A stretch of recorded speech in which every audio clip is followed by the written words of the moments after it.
when I first moved to New York City to make it as an artist, I remember I was reading a lot of indie bands and going to Generation Records and all these people on small labels you'd only hear about through fanzines. And usually the features were interviews or reviews of the CDs by these bands. But one had this interview with a tattoo artist named Paul Booth. And it was the first time that I seen tattoos that went for horror realism. Like I was used to the Mike Ness sort of American traditional style.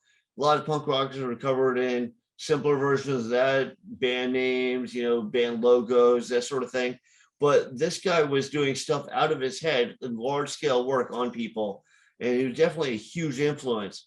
And over time, I noticed he kept going further and further with this. His skills developed, he became more polished. He went on the Ozfest tour, he tattooed members of Machine Head and Sepultura and Pantera. He did a cover for Days Day, he did a cover for Pantera. And I was paying a lot of attention to his work, and he got all these great artists working in his shop. And we started doing conventions, and I started talking to him, and just over time it evolved to a friendship. And I think the guy has a lot to say about the beginning of the industry and the way that it turned into what it is today. So I hope you enjoyed this interview.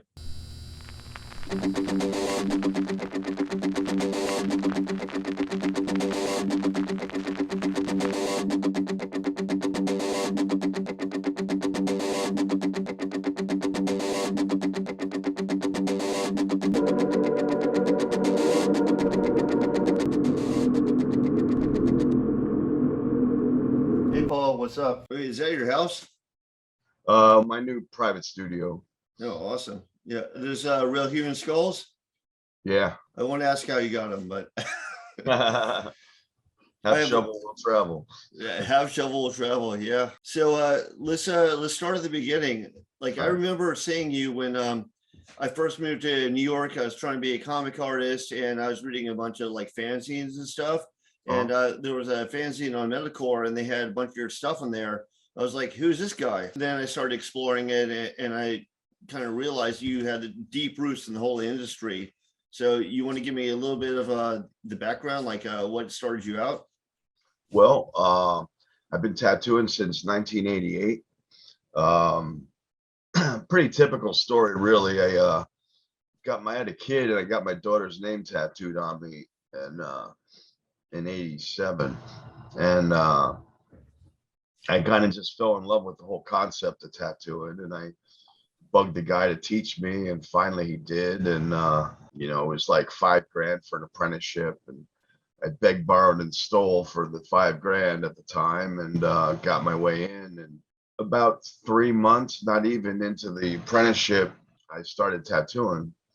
I had been there before the official start. Like I used to draw my own designs after my first tattoo, and I'd bring them to him, and he'd try and duplicate what I drew as a tattoo. So I really got into the art of it right from the beginning. I wasn't much into picking designs off the wall at the time, even though my first tattoo was off the wall. Was this all in Jersey? Yeah, this all happened in New Jersey. Did the guy, was he more like an old school tattoo artist? Did Yeah. he specialize in anything? Well, this was the late 80s, so yeah, everyone was old school even then. But in terms of in those years, he had his name was Ernie White. He had a place called the Tattoo Factory in northern New Jersey, a town called Butler, which was near where I lived, and very old school. I did the traditional apprenticeship. I cleaned the bathrooms and toilets, and made the needles, and mixed the ink, and mopped the floors, and did everything I had to do, And when I started tattooing, it was straight up like Tasmanian devils and hearts and roses and eagles and things like that. Very old school, typical stuff. But it's good. It gave me the foundation to get where I'm at now. If I didn't do all that little shitty stuff, I wouldn't be doing what I'm doing now, that's for sure. So. Yeah, I missed most of the Tasmanian crease. I've only done one in my life, so I was unlucky as far as that goes. Yeah, I know. I guess people these days wouldn't know what I'm talking about. Well, I remember one guy got lasered off in the early days of lasering, and he had a perfect scar in the shape of a Tasmanian devil. Oh, that's great. Were you one of the first guys doing kind of like your own thing, like branching out and doing realism? There was a handful of artists, you had guys like, well, even before my time, guys like Greg Irons and Cliff Raven. Those guys were all doing custom work before anybody. Inspired me to. Greg Irons was one of my greatest tattoo influences just from looking at his pictures in books. Um, and the inspiration I got from his innovative ideas at the time uh, blew me away and really helped kind of push me towards the idea that I could do my own custom work, which is what I was interested in the first place, because I was an airbrush artist before I was a tattooer. So I was already well into art when tattooing came along. What were you airbrushing a lot of? Like, what was your biggest Oh, clientele? mostly what I did was airbrushing motorcycles and hot rods and, custom murals on vehicles. When I graduated high school, I went to Tennessee and airbrushed a 45-foot tractor trailer. So I did some big jobs, but it was hit or miss. You're a rich man one week, a poor man the next week. That's Right. Yeah. so I didn't really get tired of the actually doing it. I got tired of trying to make a living doing it. So, but with tattooing, I didn't even get into it for a career. I was a repo man at the time and an airbrush artist, and I was getting by okay. But I got into tattooing purely for the excitement of being able to do it, the intrigue. I wasn't even thinking about a career at the time. I mean, of course I wanted to make some money, but you know, I didn't expect or plan it to just completely take over everything, it just did. Did that kind of provide you with some financial stability with your artwork? Like, I know it did that for me. Like, I moved to New York to be a comic artist, and that was the first steady money I made was tattooing. Yeah, it was my first real steady money. I mean, I had tons of jobs before that. I've done all kinds of things, like from hardwood flooring to masonry and chimney rebuilding.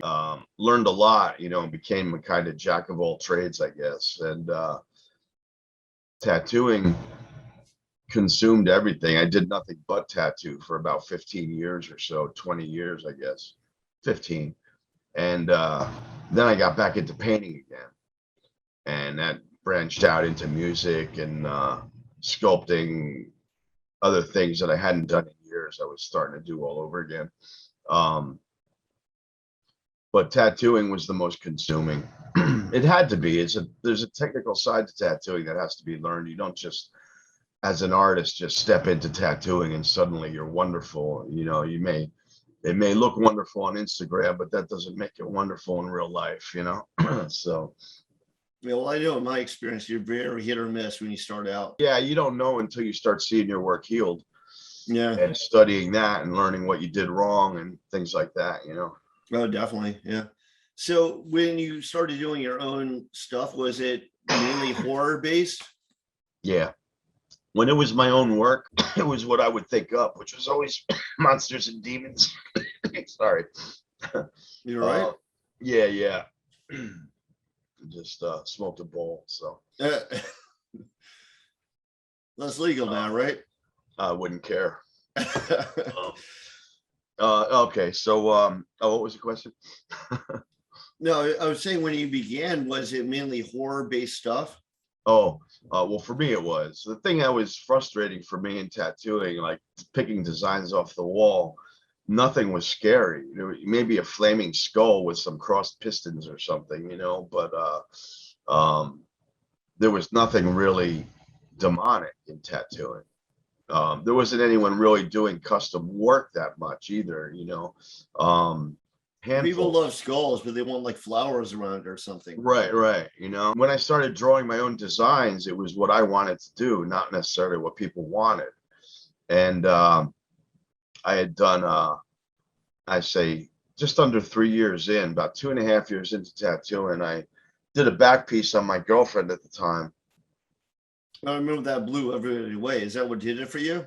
Yeah, that was, I did a big peeled skin demon going down her back and devils and fire and things like that. And I just made it up as I went along. And I brought her to a convention looking for a job, and everyone went nuts. I didn't expect people to like what I was doing that much, but they really got into it. And the rest, I guess, is history. It just escalated from there. Stepping back for a minute, what got you into horror in the first place? Oh, I've always been into horror. I mean, I've been fascinated with horror my entire life. I don't remember a beginning. I can tell you things like, well, when I was 10, I blacked out the windows of my room because I hated the sunlight. I was a punk rocker through high school and very rebellious. And horror was always my thing. Horror and sci-fi. Yeah. No, I hear you the same way. Yeah. Yeah.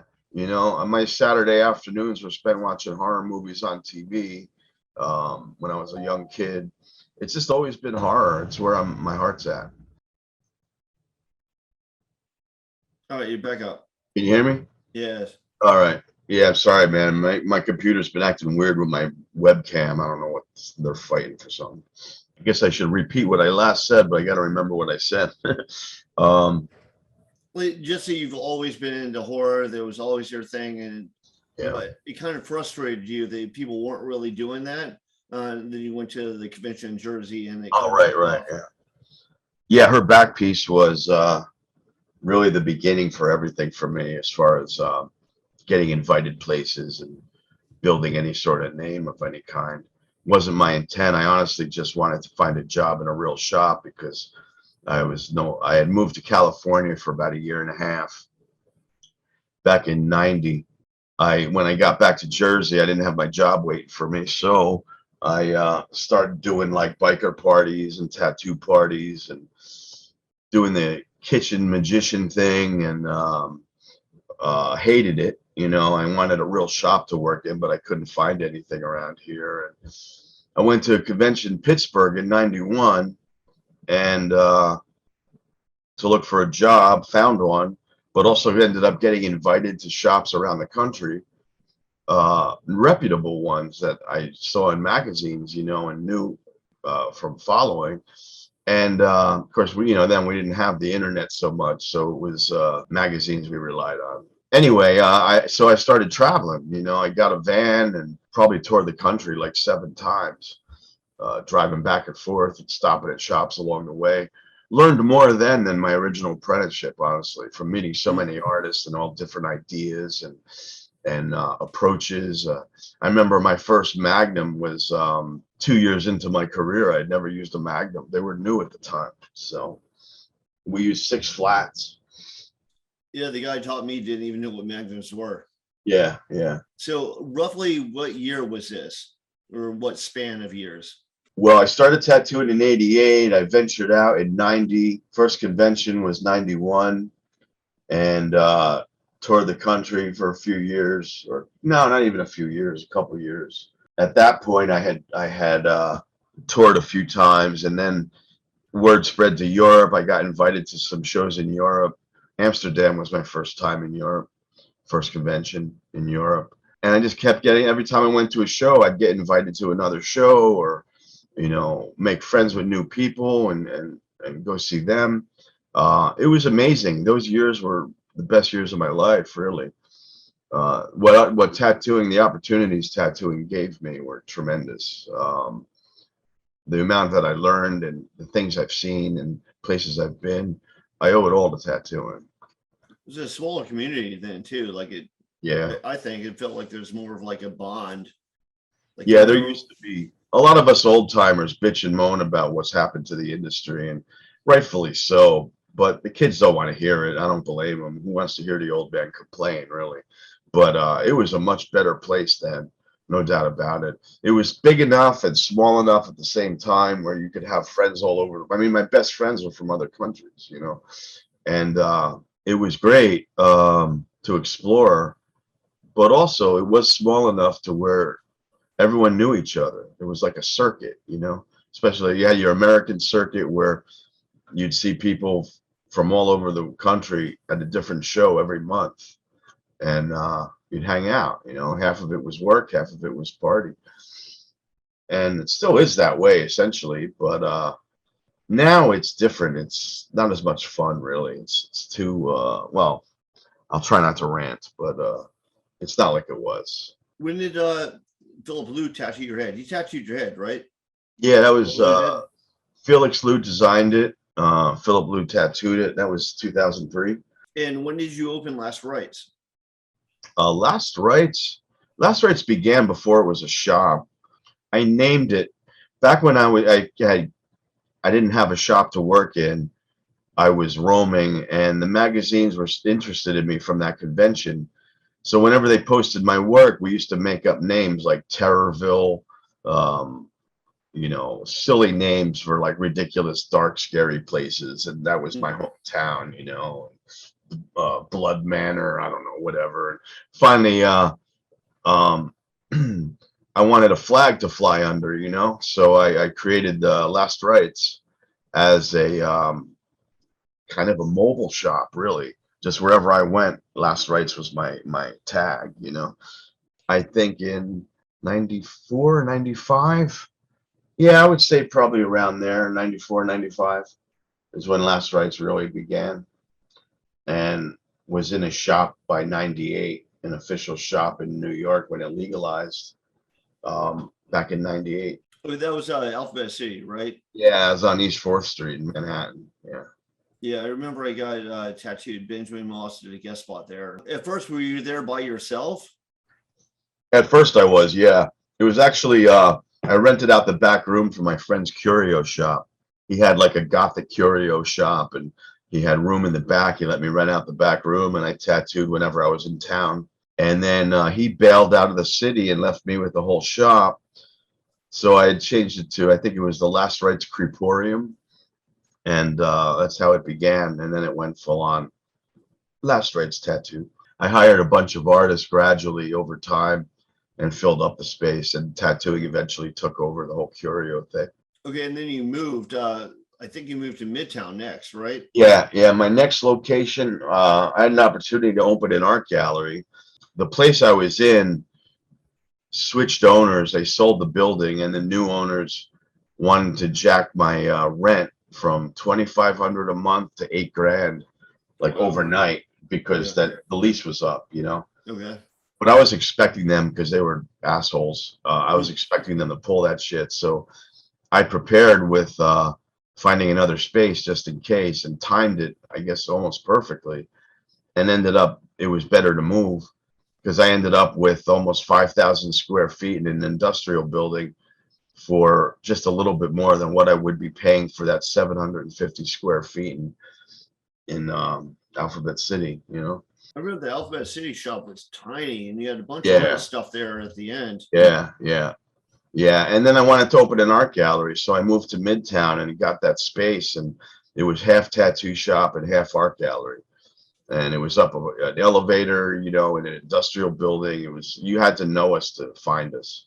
Okay, and then I remember you moved to like a little bit lower, like you had the glass door that said Last Rites, and you walked in, it was like totally an art gallery, and the artists were downstairs and you were upstairs. Yeah, that was what year was that?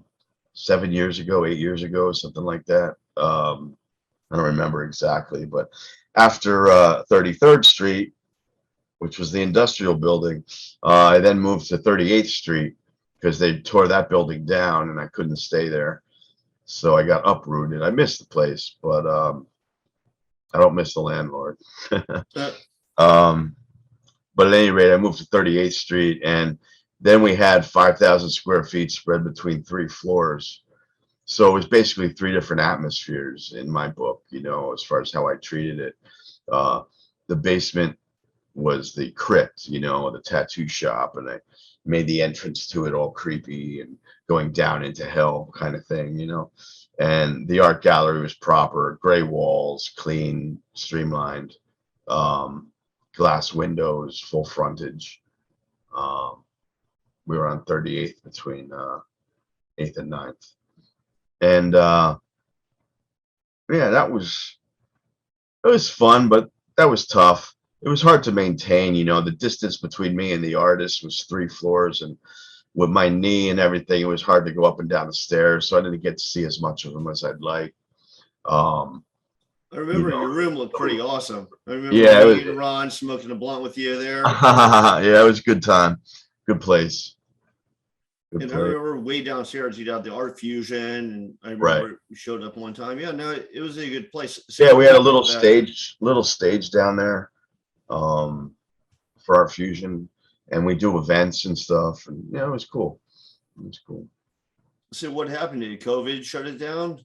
Oh yeah, yeah. Well, they mandated we shut the doors, but we got no rent relief. So I'm paying exorbitant amounts of money in rent with no way of making any money. So in a few months' time, I had pissed through so much savings that I was like, fuck it, I got to close this up and I'll reopen it later, because there was no sign of when it was going to end. And we're still having trouble, for various reasons. But I mean, the economy and tattoo shops and whatnot. So, I would have pissed through the rest of my savings just trying to keep the doors available, never mind open, and I couldn't pay all my employees because I had no money generating. It was just too much overhead. A shop like that is a lot of overhead. The middle of Manhattan, 5,000 square feet, full glass storefront. I mean, it was no joke, and I didn't want to go through all the savings in the hopes that we'd be able to open, because the city never gave us any kind of rent relief at all. It was just, yeah, well, you can't open, but you also need to keep paying your rent. I mean, how the hell am I supposed to do that? That happened to us too. Fortunately, we're not in the city. I'm sure it's way worse in the city. Yeah, well, you're talking tens of thousands of dollars a month. Yeah. So there's not much room for screwing around. So your plans now are to open your own private studio in Jersey? Is that? Yeah. I'm working privately right now. No sign frontage or anything. I'm just, working on my clients in my own space, and I'm loving it, to be honest with you. I don't even think I'm going to open a tattoo shop again, honestly, because I feel much more stress-free and happy now than I have in years. I didn't realize how much of the stress got to me with the shop. It robbed my art from me. I had to be a businessman all the time, and it made me miserable. No, I hear you. I own half a shop now, and it's like, Yeah. I spend way too much time. I just want to be an artist. Yeah, exactly. So I'm kind of going back to my roots now. I mean, the industry's changed, people have changed, society has changed, and having a tattoo shop now is not all the glory it once was. It really isn't. I feel bad for a lot of shop owners because of what they got to deal with. And I'm not talking necessarily about COVID. I mean, like the art changing, the artist attitudes and the reliability and things like that. I mean, I think most shop owners out there know that it's a lot of stress owning a tattoo shop, and it's probably more difficult now than it's ever been. Maybe I'm wrong, but it's been my experience that I think private studios are where things are headed. Yeah, no, I feel like an old man saying this, but it seems like there's like a lack of honor now. Like people are just It's like gone. flit everywhere. Yeah. It's Yeah. not who apprenticed you. It's more like, oh yeah, man, you look good. Okay, you make me some money. That's it. Yeah, no, the industry has changed quite a bit, and I really try not to be the bitchy old grandpa. I really don't want to be that guy, but I call it like I see it, and I have to say it because no one else will. And the industry kind of sucks now.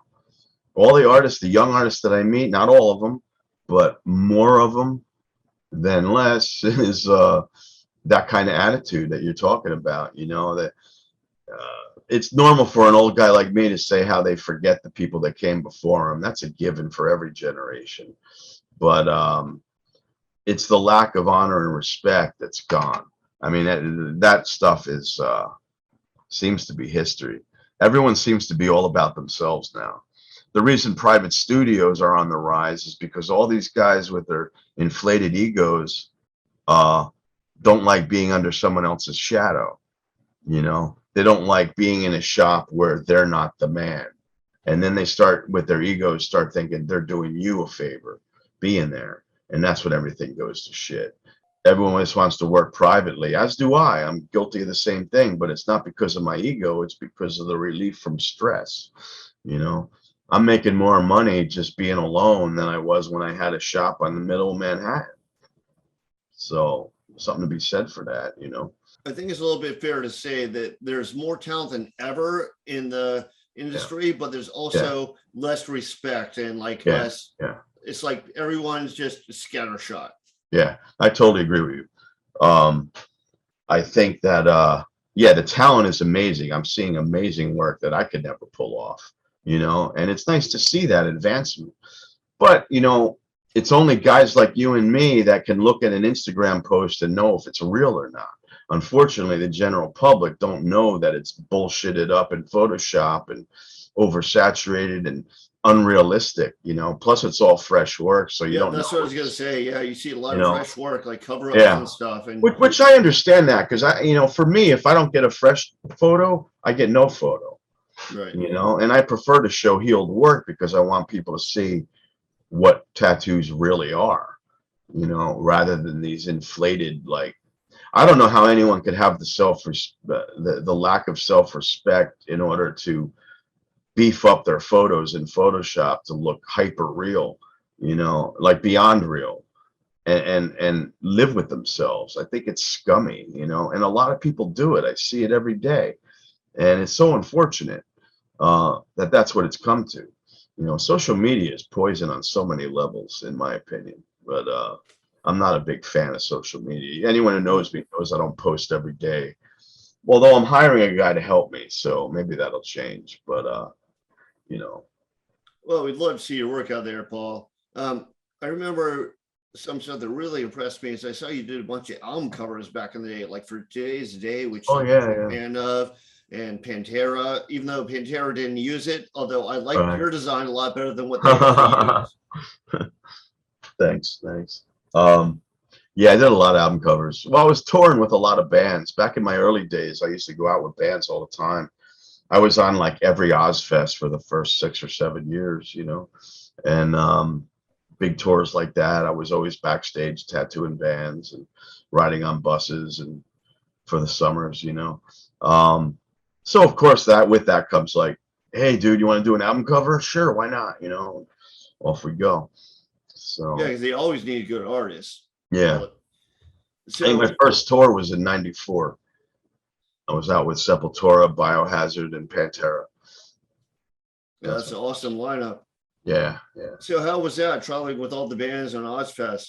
Oh, crazy stories. I go all day long. I mean, from good to bad, it was quite an experience. I still very much appreciate having experienced. Back then, all of the antics you'd expect backstage were real. Now it's just a business. Like there's no more of that stuff, shenanigans. Who are some of There were, the more well-known personalities you've tattooed? I know you tattooed what, Phil Anselmo, you tattooed oh members yeah, of Sepultura, members of Slayer. hmm yeah. All those guys are good friends of mine actually these days. You Uh, kind of become like the middle tattoo guy. Kind of like there's like the hip hop tattoo guy, right, who tattooed Eminem and right. Busta Rhymes and 50 Cent. You're like the middle version of that. I suppose I don't go out much anymore, so I only see these guys when they come through New York, and I'm able to be around and say hello. I don't tour on buses anymore. I'm too old for that shit, sleeping in a bunk or whatever. And, Yeah, but I'm sure those are some great memories. oh, fantastic memories. Yeah, Plus, yeah, you have a the lot of great. artwork on albums; it's going to be there forever. Like I really like that cover you did for Today Is the Day, with like oh, the Christ head, oh yeah, the that ram was skull. originally a sculpture that I photographed and manipulated.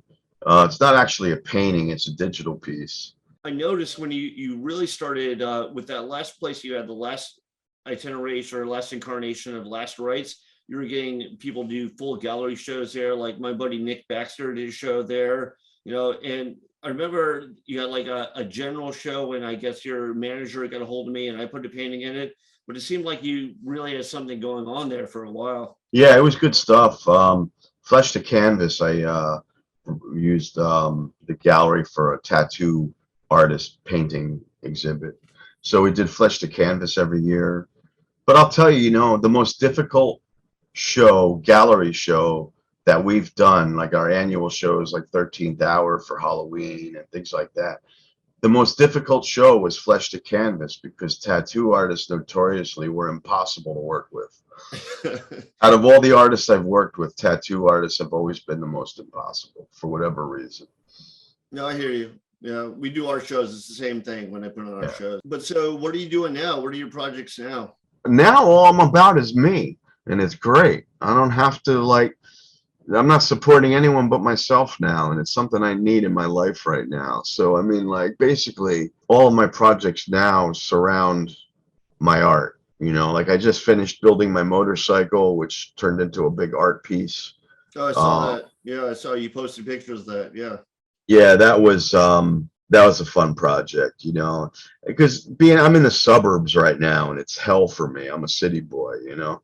So everything sucks here. The delivery for food, the neighbors, the whole 9 yards. I'm just but do what you gotta do. I'm gonna move in spring back to the city most likely.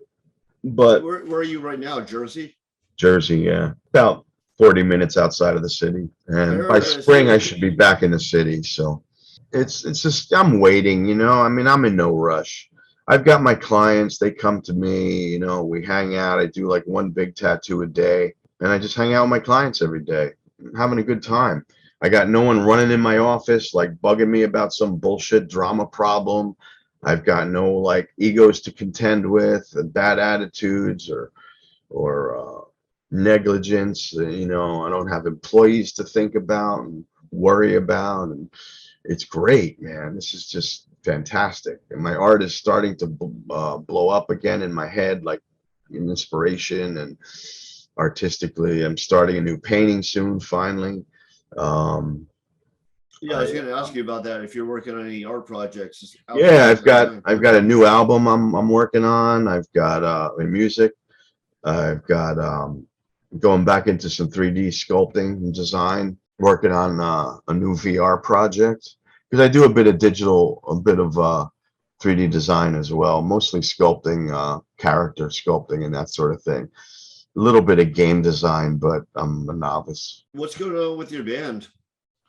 Well, I don't have a band, it's just solo stuff. I work alone on the computer with a keyboard and some instruments and mostly computer generated electronics, you know, tons of synthesizers and that sort of thing. What you're I doing is a little bit more like Neurosis or Skinny Puppy style. No, I don't know what it's like. I can't find a genre to compare it to.